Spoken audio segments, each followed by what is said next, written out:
उतर जाए तो कैसे ये जीवन तब्दील हो सकता है। एक और भी अनुभव अभी सभी ने किया कि चाहे सत्संग के दौरान इधर से महात्मा कुछ कह रहे और पास ही कोई ग्राउंड में शायद क्रिकेट का मैच, और कैसे वो आवाज उनके माइक की भी हम तक आ रही। तो इसमें एक था कि वो कान तक तो सत्संग के अलावा और भी आवाज पड़ रही थी, पर भक्तों ने ध्यान किस पे फोकस रखा, अपना एक मन को केंद्रित कहाँ किया कि जो कोई क्षण भंगुर, कोई थोड़े समय में एक एंटरटेनमेंट की तरह की इंफॉर्मेशन या फिर सत्संग में दिया गया वो संदेश कि कैसे अपने जीवन को हम जीते जी भी और श्वास खत्म होने के बाद भी एक मुक्ति की जो बात होती है उस पे एक आधारित जीवन कि जब जब ये परमात्मा के दर्शन करके इसके एहसास में रहते हैं तो जीते जी भी जीवन सुहाना है। और आगे भी एक परलोक की जो बात होती है कि उसके मोक्ष मुक्ति के भी हकदार बन जाते हैं। तो कैसे एक थोड़ी थोड़ी चीजों के पीछे जो आज है कल नहीं, ये बदलने वाली, और वहाँ परमात्मा जो हमेशा से एक जगह स्थिरता का प्रतीक। तो कैसे इस जीवन को जहाँ जीना हर किसी के एक संभव है, और कैसे छोटी छोटी चीजें अगर अभी आ भी रही हैं तो इस परमात्मा पे ही ध्यान केंद्रित रखेंगे तो कब आके चली गई वो एक मन को फिर तड़प नहीं देती, एक मन में उथल पुथल नहीं होती। और ऐसे ही उथल पुथल या जीवन में कुछ चीज कभी कैसी है कभी कैसी है उसका प्रभाव भक्त नहीं लेता। एक कहानी भी दासी के ध्यान में आ रही कि कैसे एक व्यक्ति के पास एक घोड़ा, और वो रातों रात घोड़ा अपने आप को छुड़वा के स्टेबल से भाग गया। और फिर आसपास के ये पड़ोसी भी व्यक्ति को कहने लगे कि तुम तो परमात्मा में इतना विश्वास रखते हो, तुम्हारे साथ ऐसा कैसे हो गया, इतना नुकसान हो गया, इतना महंगा घोड़ा था तुम्हारा, भाग गया। और वहीं कुछ समय बाद देखते हैं कि वो घोड़ा अपने साथ कुछ जंगली घोड़े और लेके एक झुंड में आ गया। और वही जो अड़ोसी पड़ोसी पहले कह रहे थे कि ये परमात्मा से जुड़ के तुम्हारा नुकसान हुआ, वही अब ईश्वर का उस व्यक्ति के साथ भी बोलकर कि नहीं आपने ठीक किया। पर वो व्यक्ति जब घोड़ा था नहीं था या वो अपने साथ कुछ और घोड़े ले आया तो उसके मुंह से हर बार यही बात निकली कि जो भी हो रहा है इस परमात्मा की रजा से हो रहा है, ये एक जैसा है वैसा ही ये ठीक हो रहा है। और आगे चल के उसी में से एक जंगली घोड़े ने दो लत्ती मारकर उसके बेटे को जख्मी कर दिया। और अब फिर वो पड़ोसी बोले कि ये सब होने से बेटे का नुकसान हो गया। और फिर वही व्यक्ति बोलकर कि ठीक है इसको अस्पताल ले जाते हैं, पर जो हुआ है ये परमात्मा की रजा से ही हुआ है। और आगे वो समय उस राज्य में वो राजा अब जंग के लिए घर घर से नौजवान लड़कों को चुन रहा था। और जब उसके घर पहुंच के देखा कि एक ही जवान लड़का, पर वो एक फिजिकली फिट नहीं है, एक टांग में चोट है, तो वो जंग में उसको साथ नहीं लेके जाते। और फिर वही एक दोस्त मित्र उस व्यक्ति के कहते कि ये घोड़े की चोट से इसका चोट लगना तो फायदेमंद हो गया, क्योंकि पता नहीं इस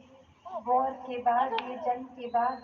वापस सलामत आता भी कि नहीं। तो ये ठीक ही हुआ कि इसको चोट लग गई और ये नहीं जा पाया जंग में। और उस समय भी मनस्थिति उस इंसान की यही कि ये भी हुआ है तो परमात्मा की इच्छा से। एक रज़ा में, एक भाड़े में रहकर हुआ है। तो इस कहानी से जो व्यक्ति के मन का भाव कि कैसे उसके जीवन में भी खुशी दुख आता गया, एक मन से जो भाव इस परमात्मा पे विश्वास, इसकी रजा में रहने की वो कंटेंटमेंट, वो एक संतुष्टि कि इस परमात्मा में अपना ध्यान है, इसके आश्रय है, तो सभी ठीक होना है। और वहाँ कोई दुनियावी रूप में अपने निजी जीवन में भी हम लोग देखें तो कोई ना कोई ऐसी टिप्पणी कर देता है कि आप तो सत्संगी हैं, आप तो परमात्मा में विश्वास रखते हैं, तो आपके जीवन में तो दुनियावी रूप में ये सुख नहीं है, ये कमी है।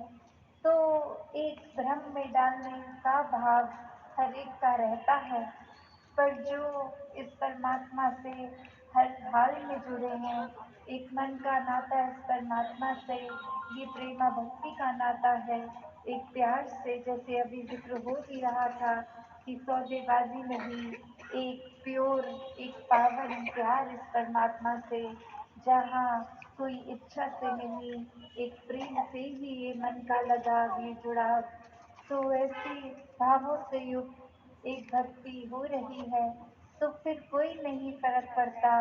कि कोई क्या कह रहा है क्या नहीं, क्योंकि भक्त को अपना जीवन पूर्ण लगता है कि ये परमात्मा पूर्ण है, इसका किया सब पूर्ण है, जो दिया वो भरपूर है, जो नहीं दिया और हमारी इच्छा है कि जीवन में वो वस्तु आए, वो व्यक्ति आए, तो उसमें भी परमात्मा को बेहतर पता है। तो फिर अगर किसी ने उस बात पे कोई टिप्पणी कर भी दी, तो उसका प्रभाव मन पे नहीं, बस ये ही कि इस परमात्मा से जुड़े हैं तो सब कुछ मिल गया है, इस परमात्मा ने जो दिया है वो काफ़ी है। तो कैसे ये संतुष्टि की बात मन में जब आती है, एक मन से इस परमात्मा का हर हाल में शुक्राना आता है, तो ही वाकई ही जीवन बहुत आसान हो जाता है। एक मन में बातों का बोझ नहीं रहता, एक मन में किसी के कहने से कुछ बात का इस तरह चोट नहीं पहुंचती, ठेस नहीं पहुंचती। और अगर किसी के शब्द कुछ सुन भी लेते हैं जो अच्छे नहीं, उसको मन से बाहर निकालना और उसी समय उस व्यक्ति के लिए भी मन में कोई नफरत का भाव या एक बुरा सोच उसके लिए नहीं बैठती, ना ही ये उम्मीद भी आती है कि अब इस इंसान ने बुरा भला बोल तो दिया है, पर ये जब तक माफ़ी नहीं मांगेगा, माफ़ नहीं करेंगे, तो वैसे भी भाव फिर मन में उपज नहीं लेते, क्योंकि जब वो भी पल में देख कर के किसी ने कुछ कहा, तो वो बात को अनसुना करना भी ये चेतनता है। इस बात को पकड़ के रखना नहीं हमेशा के लिए, कोई घटना घट गई तो घट गई, एक किसी ने कोई बात बोल दी तो बोल दी, अगर हम और गहराई में भी जाएं तो वो बात बोलने के समय भी कुछ शब्द ही तो मुंह से निकले थे, वो शब्द को दिमाग में घर ना करने दें तो मन को ठेस भी नहीं पहुंचती। तो ऐसी चेतनता को इस ब्रह्म ज्ञान के बाद हर किसी ने हर पल अपनाना है कि चाहे परिस्थिति, लोग, कुछ भी, कैसा भी समय, पर खुद को स्थिर रखना एक अपने ही मन की बात है। एक परमात्मा के एहसास को हर समय इसमें रहकर सिमरन रूप से एक ध्यान बनाकर निराकार के विश्वास बनाना भी फिर एक हम पे ही निर्भर करता है कि हम डगमगा जाएं या पूर्ण रहें, पक्के रहें इस रास्ते पर, जो सच्चाई का रास्ता ये ब्रह्म ज्ञान मिला है, इस पे विश्वास पूरा बना के रखें। तो कैसा जीवन जीना है, ये चुनाव भी हमारा है। तो समय की ओर ध्यान जाता हुआ दासी का और अधिक शब्दों का सहारा ना लेके इन्हीं शब्दों से आपसे आज्ञा लेगी। सात संगति धन